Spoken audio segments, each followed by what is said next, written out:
Good evening, members, and welcome to this meeting of the Economic Regeneration and Leisure Committee. I'm Lara Banks, Democratic Services Officer, and I will take the committee through the first 3 items on the agenda. Before this, I would like to remind you that there is currently a one-way system in place, and we ask that the main staircase is used when coming up to the chamber, and the staircase by Committee Room B is used when exiting. If the fire alarm sounds during the meeting, please remain seated, and members of the Democratic Services team will assess the situation and give further instructions on the evacuation of the building if necessary. Tonight's proceedings will be webcast by the Council, but if anyone else is intending to record these proceedings, can you please let me know now? This is not to stop you, but merely to ensure that members know that this is taking place. I would also like to advise members that they should only address the meeting by way of their microphones, and to remind them to turn their microphone off when they've finished speaking. The webcast will only pick up sound that comes directly from the microphone, and those joining us remotely will also only hear what is said directly into the microphone. So please take the time to ensure this is switched on before speaking. So item 1, apologies for absence. So we've received apologies from Councillor Newton. I don't believe we've had any others. Agenda item 2 is notification of substitute members. We don't have any substitute members present. Item 3 is election of the chair. So can I have nominations, please, for election of the chair? I would like to propose and nominate Councillor Round for the position of chairman of this committee. Thank you. And is that seconded? Thank you. Are there any other nominations? Okay, so Councillor Round's been appointed as the Chair of Economic Regeneration and Leisure.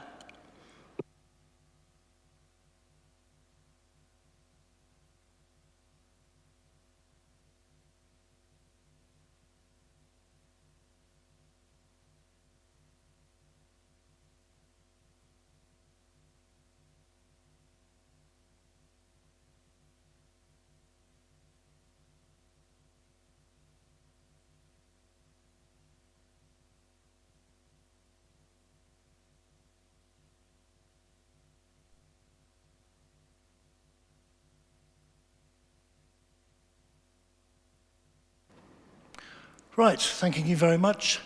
Gentlemen of the committee, no ladies of the committee. In the circumstances, I understand that there's likely to be no oppositions because unfortunately you've decided that you don't want to partake in it. And you're declaring, you've informed our leader that you don't actually want to take part in the offers. So I'm not considering a vice chair from the other side this year, and I therefore, from the chair, would like to ask Simon Webb, Councillor Simon Webb, to take vice chair. Yeah, thank you. From the chair. Excuse me, Mr. Chairman, point of order. I think you have to ask whether there is anybody nominated for vice chair. Okay, I'll seek nominations from the... So you can propose him yourself. I'll seek nominations, but from the chair, I will propose Councillor Simon Webb.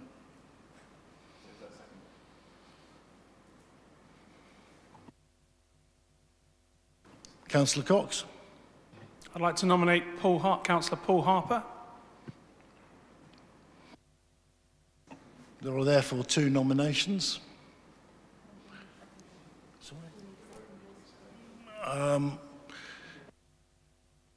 Can we have a seconder for Councillor Webb, please? Can we have a seconder for Councillor Harper? Right, we then proceed to a vote. So, votes please for Councillor Webb.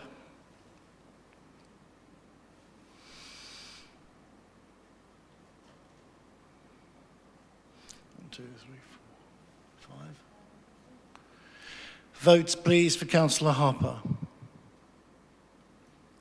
3. I there declare Councillor Simon Webb, the Vice Chair of this committee.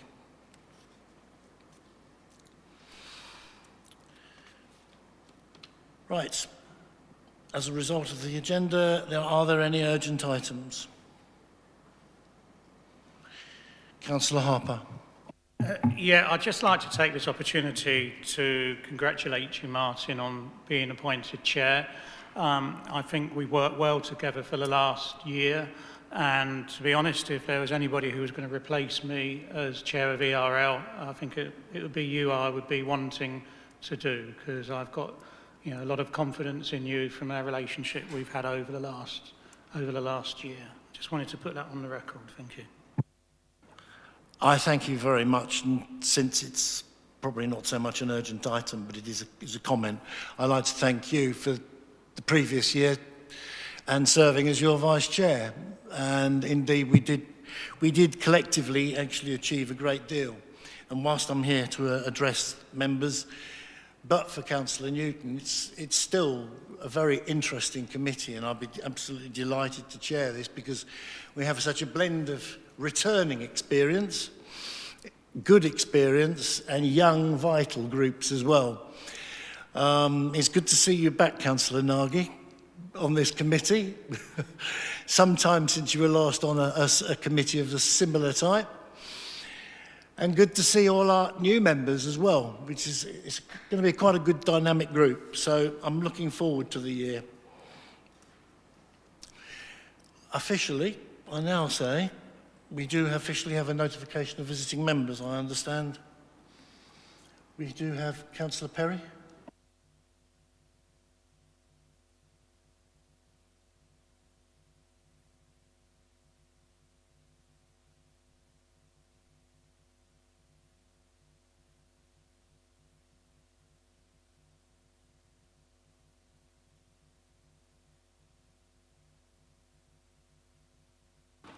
Thank you, Councillor Perry.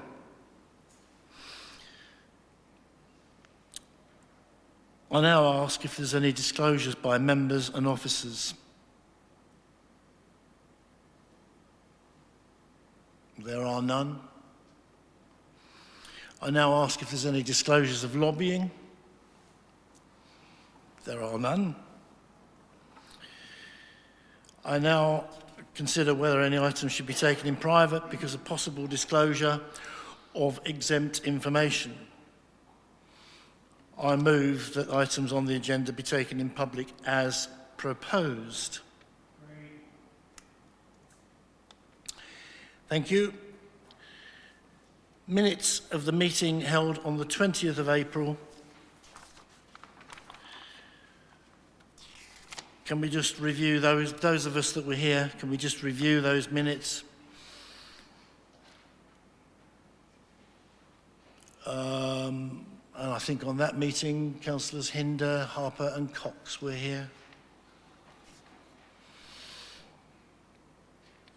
Everything fine on page 1? Page 2, anybody, any comments?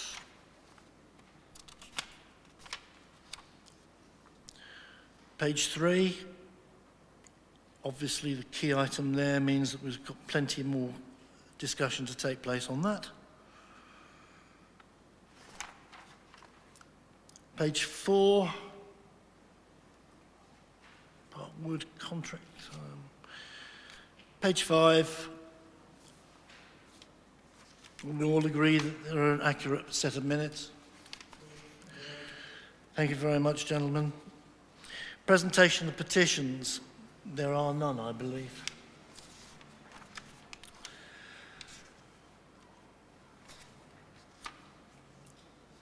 No members of the public present, are there? No, none that we know of, so there's no questions.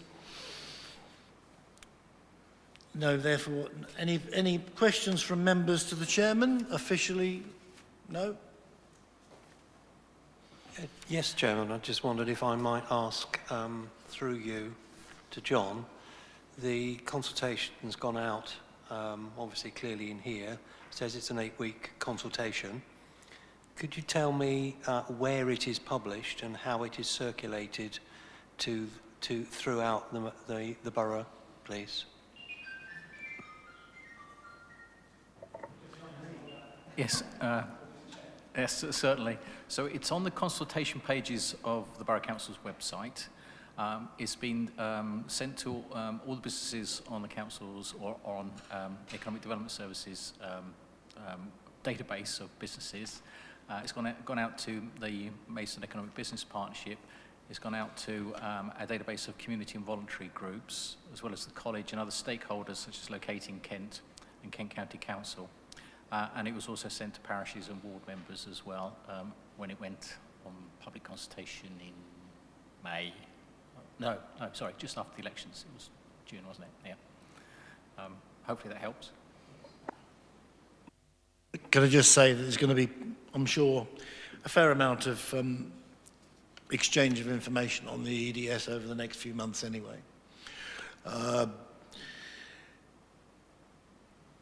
Right, the committee work programme. I just did actually have a quick chat with John briefly before I came in. I think we all accept that it does look a bit thin at the moment.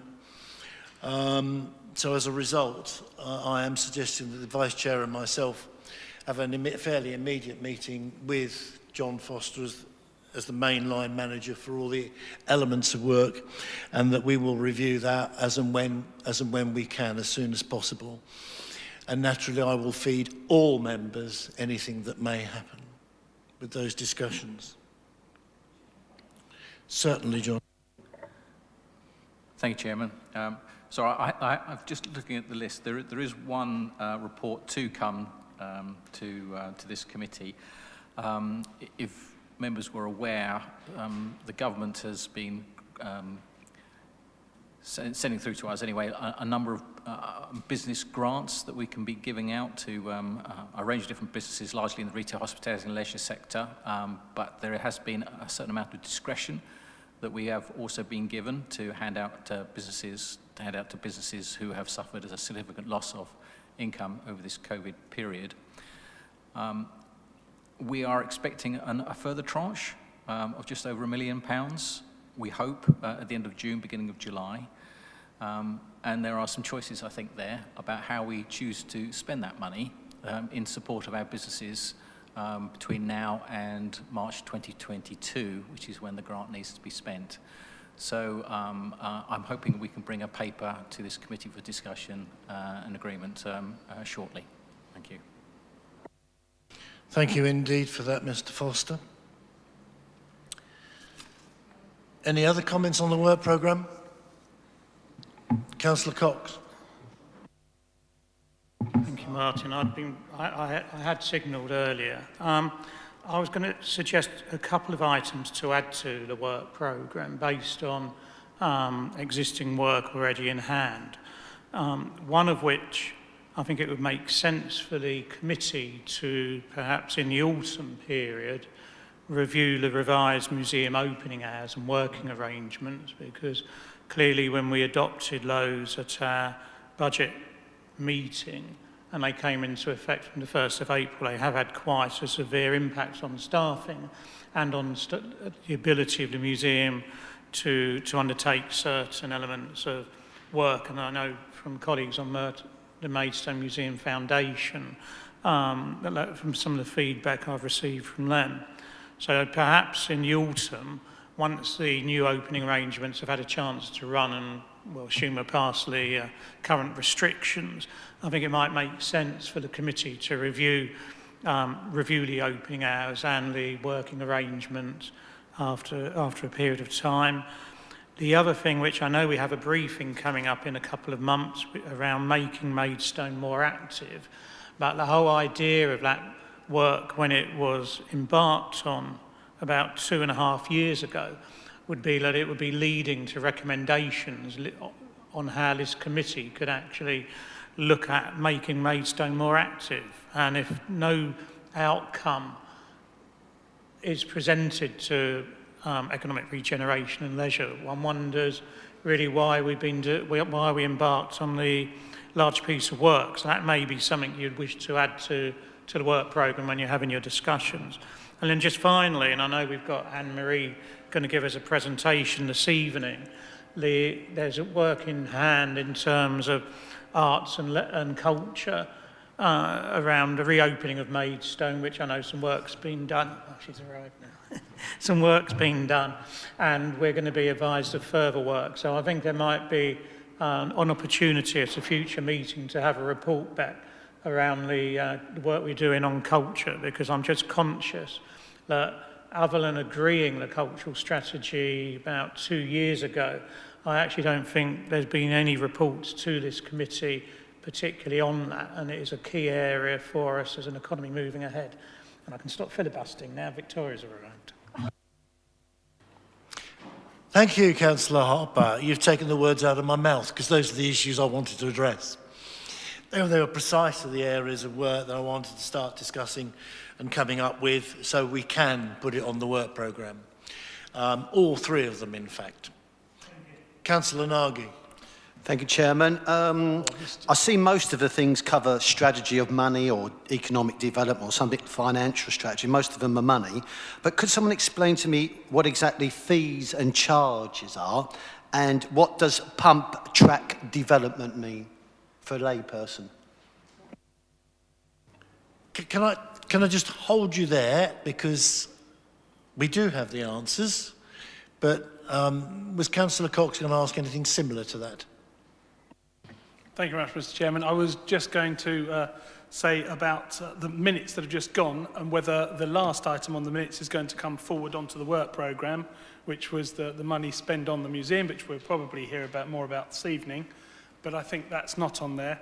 But also just to echo what Councillor Harper has just said about making Maidstone more active, I think we need or hope that will be considered in the spend in the recovery from COVID, because people have been out and about more in Maidstone, but I think being able to back that up with some extra spend on some of the things that will have been used more, particularly in Moat Park areas and other open spaces. So to look at that, about how making people more active, those places have been used more in lockdown, and I think we need to look very carefully about how the wear and tear is taking place with those, because I think things will come forward earlier than we possibly anticipated. So they're just two things that I just wanted to flag up. Thank you. I couldn't agree more. Again, I think we're all running down the same road. We may not be running down the same pump track because it isn't built yet, but we are going down the same road. Now then, who would like to challenge or take up the challenge of Councillor Nagy? Having said that, what I will say before perhaps Mr. Foster probably takes that on, is that this committee did agree to a pump track at the last meeting, but having said that, and correct me if I'm wrong, but SPI have also agreed to it.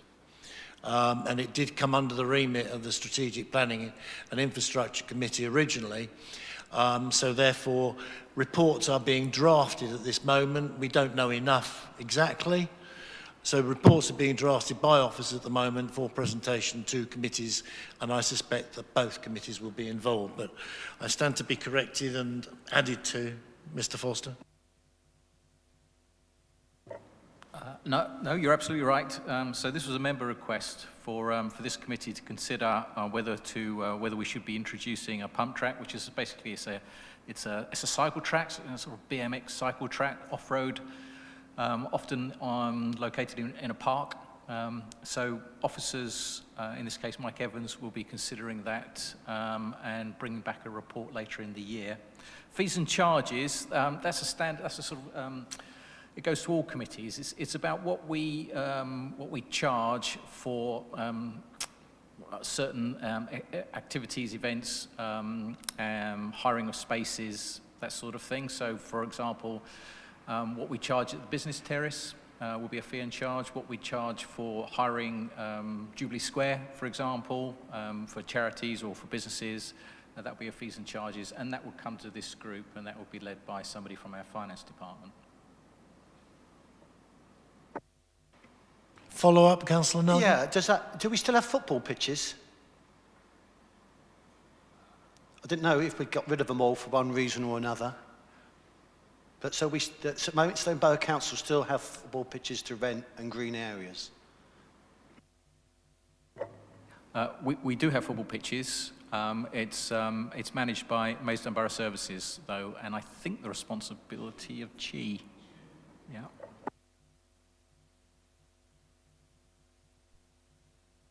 Thank you, members. I think we have no more reports from outside bodies, do we? No.